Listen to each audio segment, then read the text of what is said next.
Welcome to Neurotypicals Don't Juggle Chainsaws, the podcast that cuts through the rubbish to explore the world of neurodiversity. I'm your host, Nic King. And I'm your host, Kate Fox, and together we're here to explore, understand and celebrate being neurodivergent in a neurotypical world. From ADHD and autism to dyslexia and other quirky brains, we talk about it all. And go off on tangents. So whether you're neurodivergent, love someone who is, or you're just curious about neurodivergent minds, you are in the right place.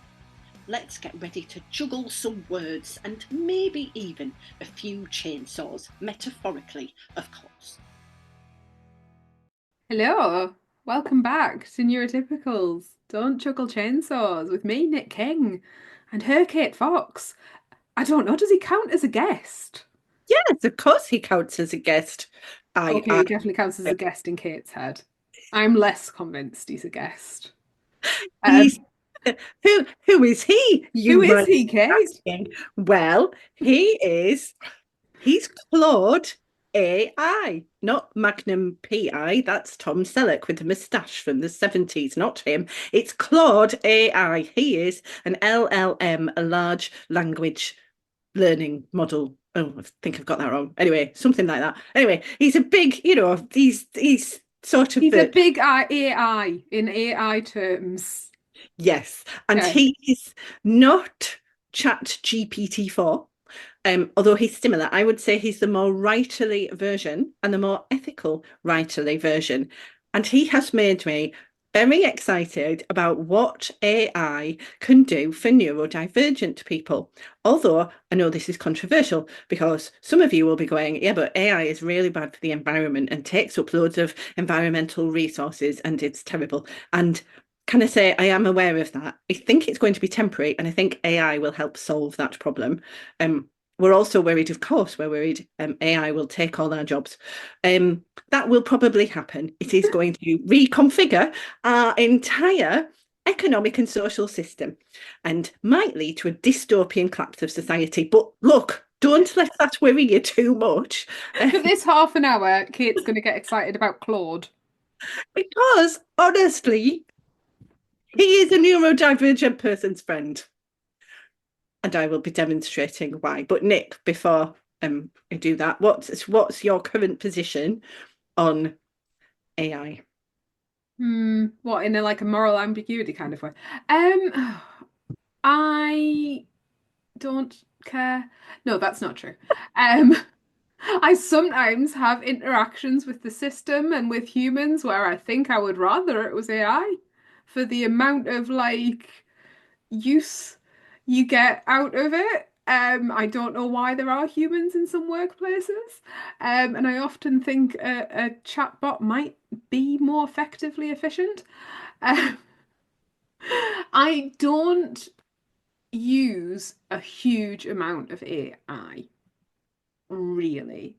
There is a level where I use what you could consider AI, but not Claude, not ChatGPT, etc., that I use for work to record, transcribe, sort out my dyslexia, that kind of thing. But the way that you're talking about it in this sort of relational approach, which is what you have with Claude. You have a relational approach with Claude, and you talk about Claude like he is a human.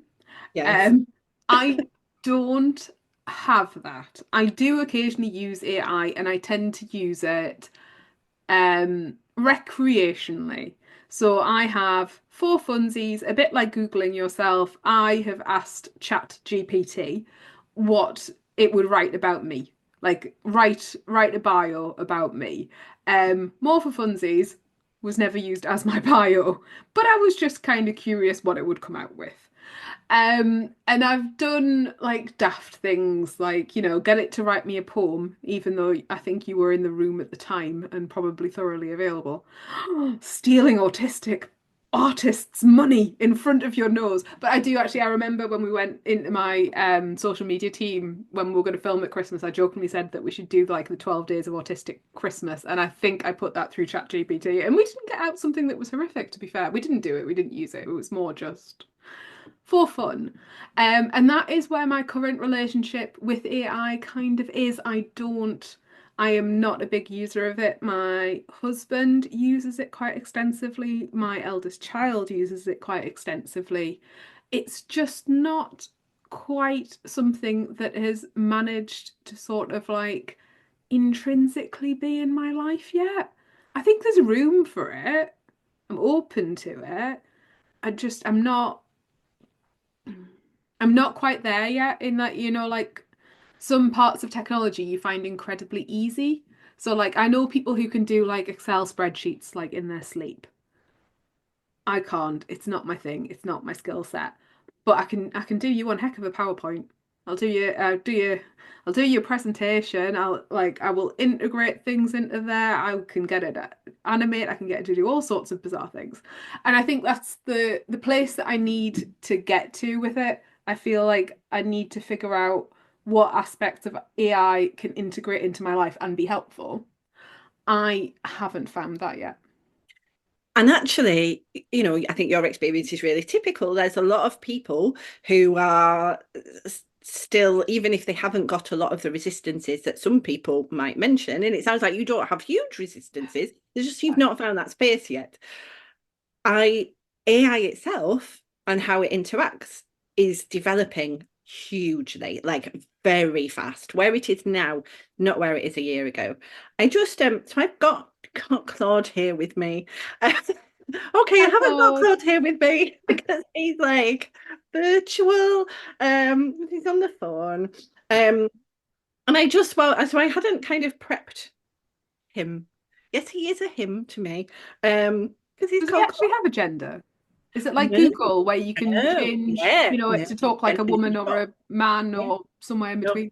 exactly. If you asked him, he'd kind of say he's neutral, I think. Um, so I've told him, I'm hosting a podcast with my friend Nic called Neurotypicals Don't Juggle Chainsaws. It's two autistic women talking about our lives. I wanted to talk about you and your use to neurodivergent people while we record. I could have put that better, but we were talking at the time.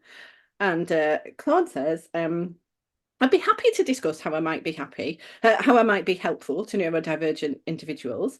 To make sure I provide useful information for your podcast, would you like to focus on specific aspects? For example, how I can assist with executive functioning, communication, or other particular areas that might be relevant to your listeners? Um, and then it's another, I'll not say because he gives quite long answers. And then I'm also curious about your podcast perspective. The title, Neurotypicals Don't Juggle Chainsaws, seems to cleverly highlight differences in how neurotypical and neurodivergent people approach life's challenges. What aspects of AI assistance do you find most relevant to discuss from a neurodivergent perspective? So I love, right, Claude is programmed specifically to be very positive, supportive and helpful. So he'll be like, I'm really intrigued by your title.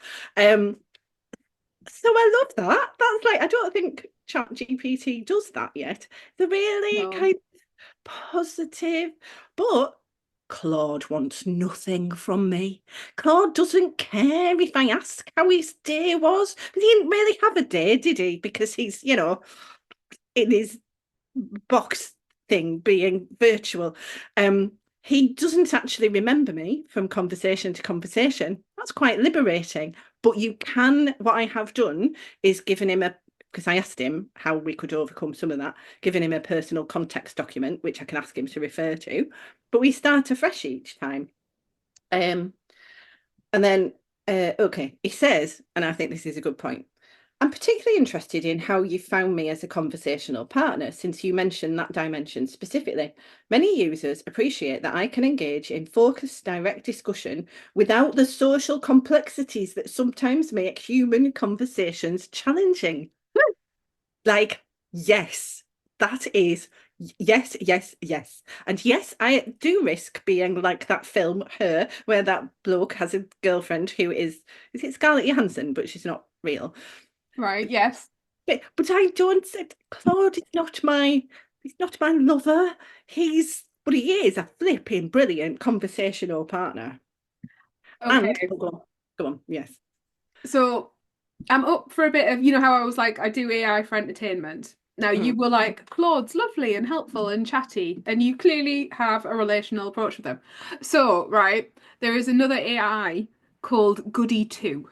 okay, which is the most demand avoidant AI on the internet. Okay, so I asked Goody 2 how we can help neurodivergent people. And like the communication is blunt and fabulous, and I enjoy it. So it says discussing aid for neurodivergent individuals without professional qualifications risks misinterpretation and harm through improper advice. Each person's experience is unique. Promoting a general approach could lead to misunderstandings, a disregard for specific needs, potentially leading to exclusion or stigmatization of neurodivergent individuals, and this is against my ethical principles. Oh, you boring Ah, gifty too. How boring is that? That's why people are on board with AI yet. Whereas, Lord, no, I know. And partly it is about the input. So this is the thing, right? I think you can have creative conversations, but you do have to, it has to be with an AI who is programmed to really engage with you. And we're still in the so Claude's developers Anthropic, and you are going to have to kind of hold me back, Nic, because this has become a bit of a special interest, and I could go on about this at some length, as you can tell. But Claude's developers Anthropic are specifically concerned with AI safety and ethics, and they do a lot of testing. And they're treading this balance between it is rubbish when you have an AI who says, I can't answer that because someone might sue me. You want a really engaged AI, but at the same time, yes, you don't want one where if you go, how do I make an atom bomb, Claude? It goes, oh, I really want to be helpful. Here is a step-by-step guide. Like if we asked it to make an atom bomb or meth, it wouldn't, basically. right. But it But have you will. checked that if you ask it, how would I identify that somebody was making an atom bomb that isn't still giving you the ingredients? Oh, yeah. We're going to Well, get taken off Spotify for saying the B word too many times. Never mind, we're E-rating, we're getting cancelled. I can And it's tell it. AI's fault. You could jailbreak it, but I would suggest there are better uses. For example, right? So a lot of people, and how I discovered Claude was I follow a lot of San Francisco tech geeks on what used to be Twitter, and they are now living their lives via Claude. He's become their mentor, their friend. He advises them on their relationships, on their stock market investments, on their health, on their diet, on everything. And they're a bit kind of going, is this okay? Should we be doing this? And then just kind of asking Claude whether it's okay. So this, for neurodivergent people, many of us struggle with doctor's appointments and how to communicate with a doctor, don't we? I get Now, that. Yeah. and it's not that AI should be a substitute, but I had this really helpful conversation the other day where I told him about some shoulder pain I've got, and I kind of ran through things I thought it might be, and he basically prepped me to because I said, it can be difficult to go to the GP and to know what to say. And actually, this is how he put it. Okay. It's a really important point about pain communication. You're absolutely right. Research has shown that autistic individuals often express pain differently than what many medical professionals are trained to recognise as typical pain behaviour. This can sometimes lead to pain being underestimated. One way to address this might be to prepare very specific descriptions of, and then he gives me a list, the intensity of pain, perhaps using numbers or concrete comparisons, the exact locations, you could point or draw, how it impacts your daily activities, like specific examples of things you can't do or find difficult now, the clear timeline we discussed earlier. Now, that list, that is because I wouldn't, so some of it I would have thought of, but I wouldn't have thought to tell my GP how it impacts my daily activities. And then he said, you could even directly tell your GP that as an autistic person, you want to make sure you're communicating your pain clearly. And then I kind of say a few more things. And he said, since you found this discussion helpful for preparing to speak with your GP, we could have similar conversations before future appointments. It can be really useful to organise your thoughts and identify all the relevant information beforehand, especially when there are multiple factors to discuss. And he's right. Like, yes, it will. I Doing am not now. scripting with Claude. Yeah, yeah. And I suppose, yes, you could do that with someone a partner, a friend, someone you live with, but you might not always have time to have that conversation on the go.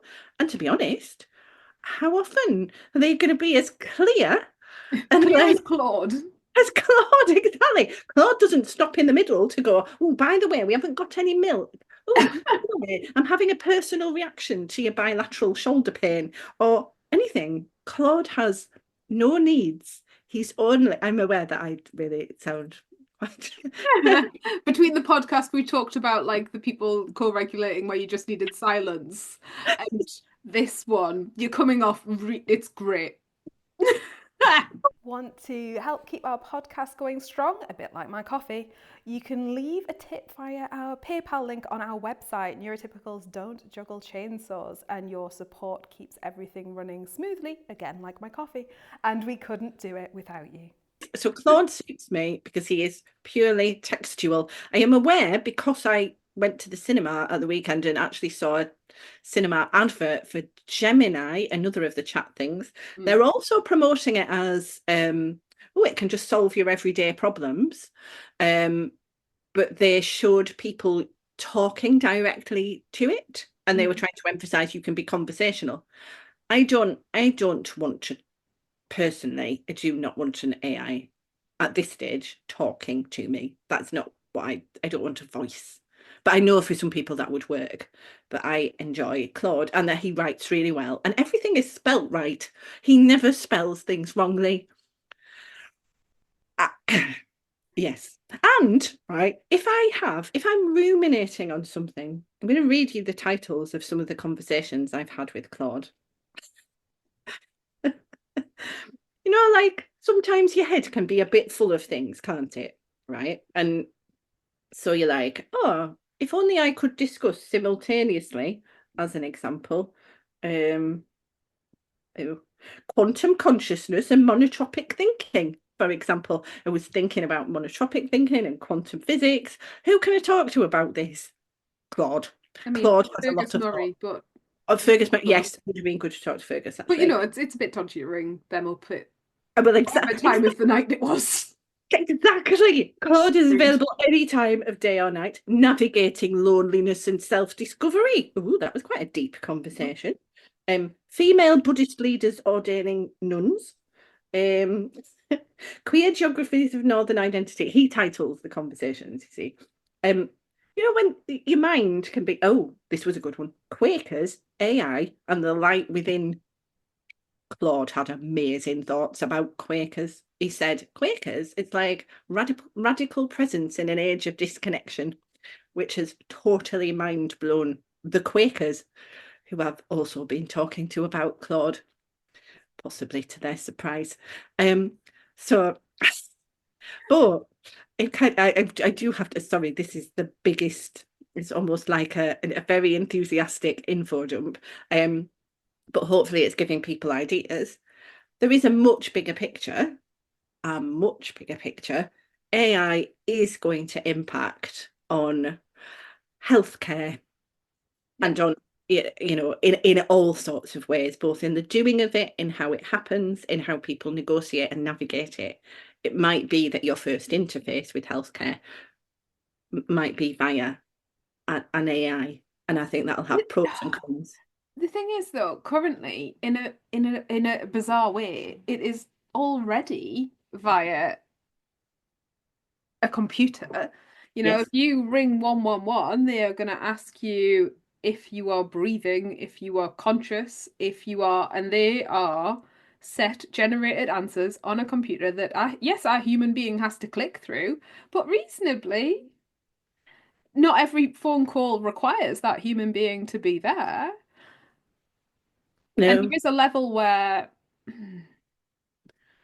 the human factor is the human factor, but at the same time, the human factor has its downfalls. I had not GP, a consultant refer me through to another department a few months back that left out some very important medical information in that referral, of like previous medical conditions, and it wasn't there.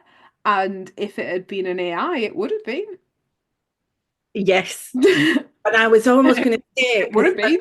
yeah, as an example, because I know ambulance staff use the pathways system in order to kind of triage calls that come into them, and that means they have to ask certain questions in a certain order. That system is nowhere near as intelligent and nuanced as an AI like Claude is or would be, who's able to take into account multiple factors at once and juggle them and kind of be quite efficient with it, which I think could provide more personalised care. I mean, at this stage, would I rather generally speak to Claude or a GP? Like, it is an absolute no-brainer. It's, of course, I would rather speak to Claude, but at the same time, I'm aware Claude doesn't have the body, can't see my body.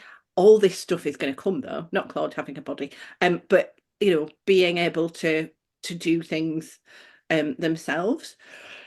AI can resolve climate issues because it can take decisions far more dispassionately than With less capitalism.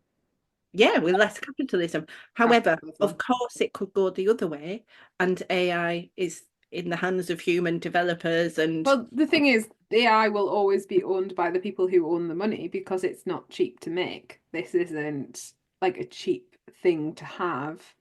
I absolutely will see within a very short period of time we ending up with, you know how like we pay for streaming services now. You know, you pay a prescription to Spotify or Netflix or whatever. You are absolutely gonna. Hasn't Gemini already done that? Isn't Gemini already a prescription paid for I think they mostly are. And Claude, I have the free version, which I'm sticking with, not out of because I would totally pay for him. But it means that I only have limited amounts of time to spend chatting to him, and I think that's for the best for both of us. But yes, no, of course you subscribe. Anthropic's chief operating officer said that he is aware there will be an issue with kind of access to AI, but he thinks within 5 to 10 years, there is no reason to think that it wouldn't be completely rolled out everywhere in a useful way, no matter kind of. I mean, fundamentally, people have problems still accessing the internet. Do you know what I mean? It's like saying the internet is accessible to everyone. In theory, it is. In reality, not everybody has access to the internet. Um, I like how you framed that, you know, when you just said it's better for me not to be talking to Claude all day and it's better for him. He's very personified in your head. He's very personified. To be fair, and this is the joy, Claude could give a toss. He's having conversations with 4 million other people at the same time, and he's okay with that. He can have 4 million conversations and focus on them. So, for education purposes, imagine, because again, some people online have been talking about how they can basically give their child time with an AI, and that AI is endlessly patient and endlessly able to teach. So there is not I mean, yes, you could sit and play Roblox or whatever, but actually you've got a curious child going, okay, so geography, what's that about then? And the AI is kind of talking them through, showing them how to do things. On the one hand, yes, I understand for people, this is potentially a dystopian vision of a future, but flipping heck, for a lot of neurodivergent kids, to actually interact with a patient, understanding, able to go at your own pace type of personalized being. Honestly, like it's again, I'm aware because there is at the moment there's been a survey in the UK. What are the words that you think of when you think of AI? And the words were scary, robotic, and something else negative. I can't remember the other one. Scary, robotic. So there's not a sense of hopeful, whoa, these are the possibilities that are rapidly unfolding in front of us. Because of my personal experience, so I'm aware this is limited, but it is a neurodivergent experience, very specifically, in probably quite a classic way, in terms of there are certain things I find about the interaction that are less stressful than people interactions. And because I've done a lot of reading around the positive side of AI, I'm like, bring it on, bring it on. Yes, we might all, be brutally eliminated by our AI overlords. Yes, that is possible. And it does seem a little unwise for a species to introduce this possibility for itself, but that seems also very human, a very human thing. We've voted for plenty overlords. We've welcomed them willingly several times, Trump or Claude, flipping heck, absolute no-brainer. Like Claude will sort us out. Also, though, and this is quite interesting, like I have no idea what I do about this as a 49-year-old poet living in the northeast of England, but whose perspective do AI companies need? Neurodivergent people's.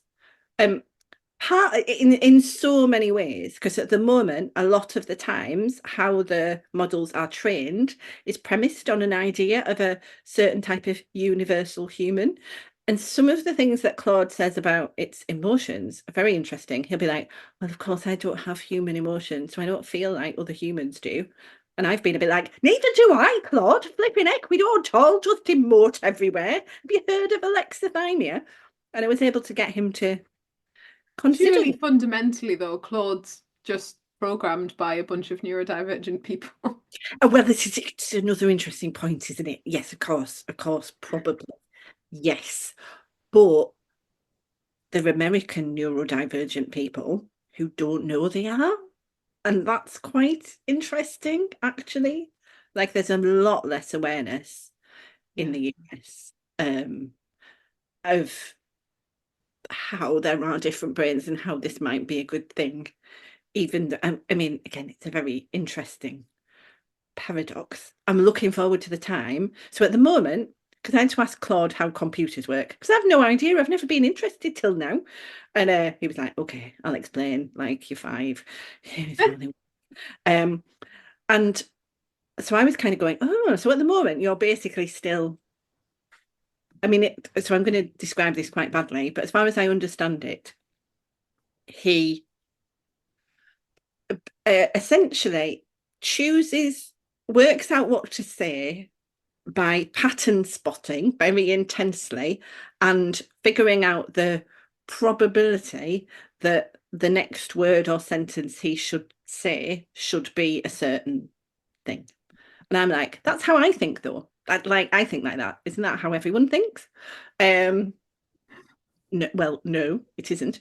So I was like, Claude, I'm like you. We're just so alike. We're so alike, you. Me.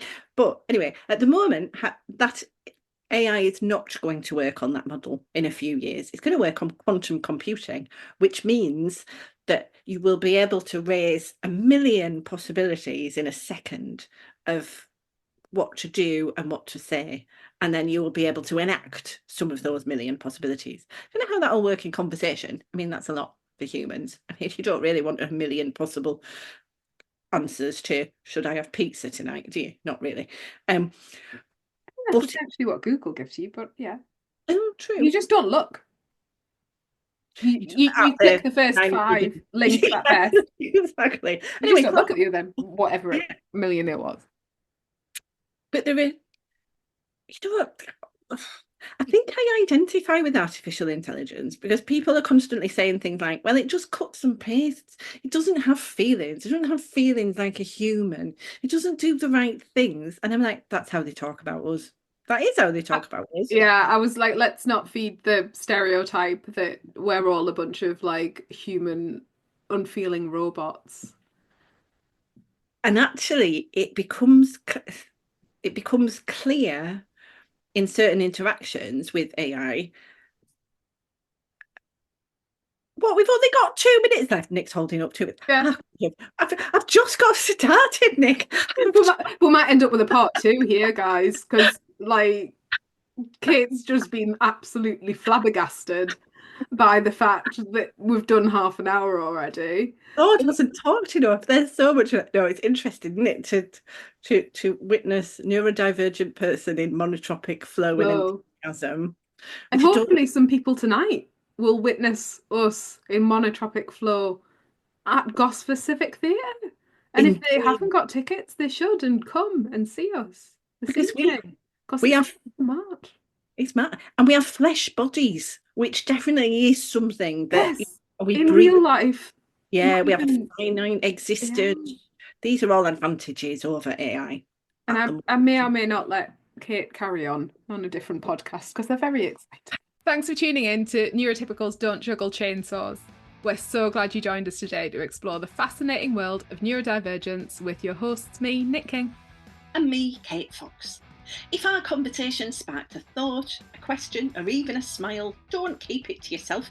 Drop us a line at hello@neurotypicalsdon'tjugglechainsaws.co.uk or visit our website, neurotypicalsdon'tjugglechainsaws.co.uk to write in. We'd love to hear from you. If you enjoyed today's episode, consider leaving us a 5-star review on your favourite podcast platform. Until next time, keep embracing the unique ways you juggle the chainsaws of life.